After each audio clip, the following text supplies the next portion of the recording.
నిజంగా యూనిటీ అనేటువంటిది ఇప్పుడు ప్రస్తుతం ఉన్నటువంటి మీరు అన్నట్టు ఇన్ని 3 బాడీస్ ఉండగా ఏ ఇండివిజువల్ వచ్చి తీసుకోరు, బాడీస్ తీసుకోవాలి. నేను కూడా వీటిలో యాక్టివ్గా లేను, కానీ నా సపోర్ట్ ఎక్కువ నాకు ఉంటుంది. ఏదైనా సమస్య వచ్చినప్పుడు నేను వెళ్తూ ఉంటాను, సపోర్టు నన్ను అడుగుతూ ఉంటారు. నా అభిప్రాయం వాళ్ళు నన్ను నిర్లక్ష్యం చేస్తారని కాదు, తప్పకుండా పెద్ద సమస్య వచ్చినప్పుడల్లా నన్ను పిలిచి మాట్లాడుతూ ఉంటారు. జరుగుతున్న పరిణామాలన్నీ చూస్తే నిజంగా ఆయన సినిమా విడుదలకు ముందు కుట్రగానే భావించవచ్చా? థియేటర్లు బంద్ చేయాలనేది ఒక కుట్రగానే భావించవచ్చా?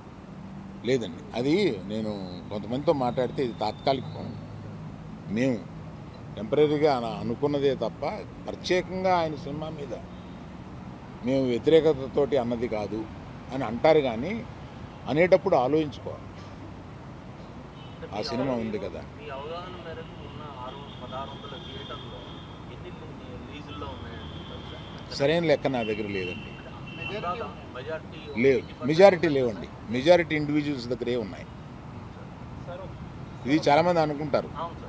ఇందులో ఈ 1500లో ఒక కనీసం 500, 600, 700, 800 వీళ్ళ దగ్గర ఉన్నాయేమో అని. అలా లేవండి. చాలామంది ఇండిపెండెంట్ దగ్గర.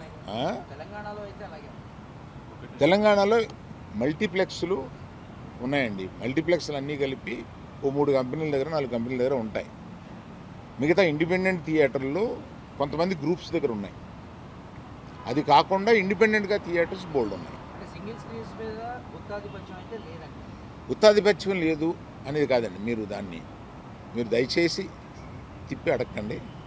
నేనేం చెప్తున్నానంటే దాన్ని గుత్తాధిపత్యం అంటారో ఒకళ్ళకే. ఇప్పుడు ఏషియన్ ఉందండి for example, number of screens ఉన్నాయి.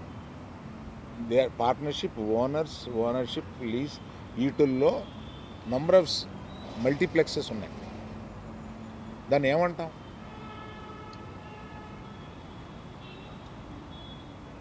మీరేదో అడుగుతున్నారు. పర్సంటేజ్ విధానం కనుక తెస్తే స్టాండ్ అలోన్ థియేటర్స్ కంటే కూడా లీజ్ ఓనర్లకు ఎక్కువ బెనిఫిట్ అవుతుంది అని ఒక టాక్ అయితే ఉంది. మీరు దానితో ఏకీభవిస్తారు? నేను ఏకీభవించట్లేదు అసలు. అప్పుడైతే థియేటర్లకి మేలు జరుగుతుందంటే అది మరి దాన్ని సపోర్ట్ చేయాల్సిందే. థియేటర్లకు మేలు జరుగుతుందా లేదా, మీకు కావాల్సింది ఏంటి, థియేటర్ల వారికి కావాల్సింది ఏంటి? ఇక్కడ డిస్ట్రిబ్యూటర్ అనేవాడు ఒకడు ఉన్నాడండి, అతను మర్చిపోతున్నా. డిస్ట్రిబ్యూటర్కి ఏం కావాలో కూడా ఆలోచించాలి. నా దగ్గర నుంచి సినిమా తీసుకెళ్ళేది థియేటర్ ఓనర్ కాదు. నా దగ్గర నుంచి సినిమా తీసుకుని వెళ్ళేది ఒక డిస్ట్రిబ్యూటర్. ఆ డిస్ట్రిబ్యూటర్కి కూడా ఏం కావాలో ఆలోచించాలి. సో నిర్మాతకి ఏం కావాలి, డిస్ట్రిబ్యూటర్కి ఏం కావాలి, ఎగ్జిబ్యూటర్కి ఏం కావాలి. కాకపోతే ఒక వాదన, డిస్ట్రిబ్యూటర్కి నష్టం జరిగితే ఆటోమేటిక్గా తక్కువ రేట్లు పెట్టడమో కొండ మానేషన్ చేస్తారా, నిర్మాతలు ఎఫెక్ట్ అవుతారు. నిర్మాతలు ఎఫెక్ట్ అయితే ఆటోమేటిక్గా రెమ్యూనరేషన్ కూడా తగ్గుతాయని కొంతమంది అంటున్నారు కదా. అది ఫార్ ఫెచ్డ్ థాట్. సార్ ఇప్పుడు మీరు ఆనర్లో మీరు పాప్కార్న్, ఈ కూల్ డ్రింక్స్ ఇవే రేట్ ఎక్కువ ఉన్నాయి, టికెట్ రేట్ కంటే అవే ఎక్కువ ఉంటున్నాయి కదా సార్. దాని మీద నాకు అవగాహన లేదండి. మీరు వెళ్ళినప్పుడు ఎప్పుడైనా తీసుకుని ఆల్రౌండర్ పర్సంటేజ్ విధానం ఎంతవరకు కరెక్ట్ అంటారు? ప్రొడ్యూసర్ ప్లస్ ఎగ్జిబ్యూటర్ రన్నింగ్ అదే ఛాంబర్ వారు సీరియస్గా డిస్కస్ చేస్తున్నారు కదా, ఒక నిర్ణయంలో వచ్చిన తర్వాత నేను చెప్తాను. తెలంగాణ, కర్ణాటకలో తప్ప మిగతా అన్ని చోట్ల కూడా ఈ పర్సంటేజ్ విధానమే నడుస్తుంది అని, కేవలం ఈ మూడిట్లో మాత్రమే ఈ రెంటల్ విధానం నడుస్తుందని కూడా. ఏమండి, తెలుగులో మాత్రమే ఎందుకు గొప్ప సినిమాలు వస్తున్నాయి? దీనికి ఒక కారణం చెప్పగలం. అలాగే ఆ పరిస్థితులను బట్టే వస్తుంది తప్ప అన్నిటికీ ఓ రీజన్ ఉంటుంది. సార్ ఈ డిమాండ్ ఫస్ట్ ఈస్ట్ గోదావరిలో స్టార్ట్ అయింది. మీరు ఫాలో అయ్యి ఉంటే ఫస్ట్ ఈస్ట్ గోదావరిలో స్టార్ట్ అయింది. వాళ్ళు పిలుపునిచ్చే టైంకి అసలు జూన్ 12న పవన్ కళ్యాణ్ గారు సినిమా వస్తుందని ఎవరికి తెలియదు.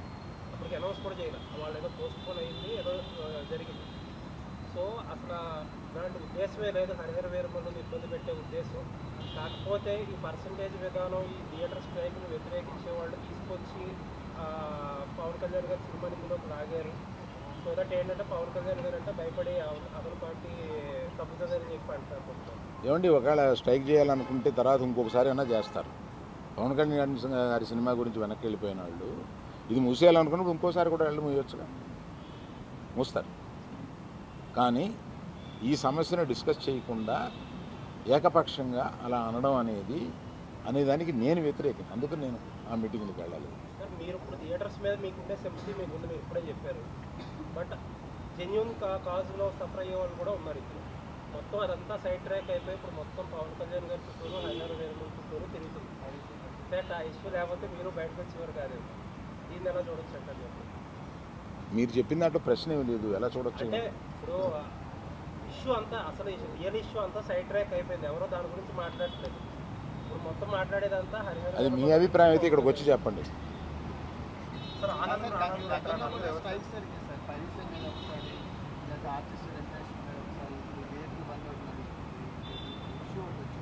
కానీ ఏది ఒక సొల్యూషన్ పద్ధతిలో ఏం జరిగిందండి? సొల్యూషన్ వైపుగా ఈ బంధులు ఎంతవరకు ఉపయోగపడినాయి? ఏమంటే ఏది సొల్యూషన్ జరగకపోతే ఏ ట్రేడ్ బాడీస్ ఇంతకాలం నిలవవు. ఇంతకాలం నిలవడానికి ట్రేడ్ బాడీస్ మన ఛాంబర్ పెట్టి 40-45 సంవత్సరాలు అవుతుందండి. ఇంకా పైన ఉందేమో నాకు కరెక్ట్గా తెలియదు. ఈ ట్రేడ్ బాడీలో కూర్చుని చాలా సమస్యలు పరిష్కరిస్తూ ఉంటారు. గిల్డ్ కూడా ఒకటి మొదలైంది. అవును, గిల్డ్ కూడా ఒకటి మొదలైంది.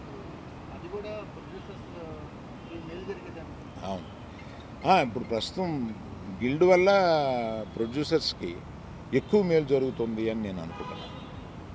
సార్ మరి భవిష్యత్తు ఎప్పుడైనా మరి ఇండస్ట్రీ నుంచి మరి ఏపీ గవర్నమెంట్ కలవడానికి ఏమైనా అవకాశం అవునండి, దానికి నేను కూడా చాలా బాధపడతాను. జరిగే అవకాశం ఉంది. థ్యాంక్ యూ అండి. సార్ ఒక లాస్ట్ క్వశ్చన్ సార్, క్యూబ్ కంపెనీలో మీకు ఏమైనా వాటాలు ఉన్నాయా? క్యూ కంపెనీలో నాకు వాటా లేదు. క్యూబ్ మీ చేతుల్లో, యూఎఫ్ఓ సురేష్ బాబు గారి చేతుల్లో ఉంది, అందుకనే థియేటర్స్ కొంచెం సఫర్ అవుతున్నాయి బయట ఒక టాక్ నడుస్తుంది. యూఎఫ్ఓ సురేష్ బాబు గారి చేతిలో లేదు. క్యూబ్లో నేను పార్ట్నర్ కాదు.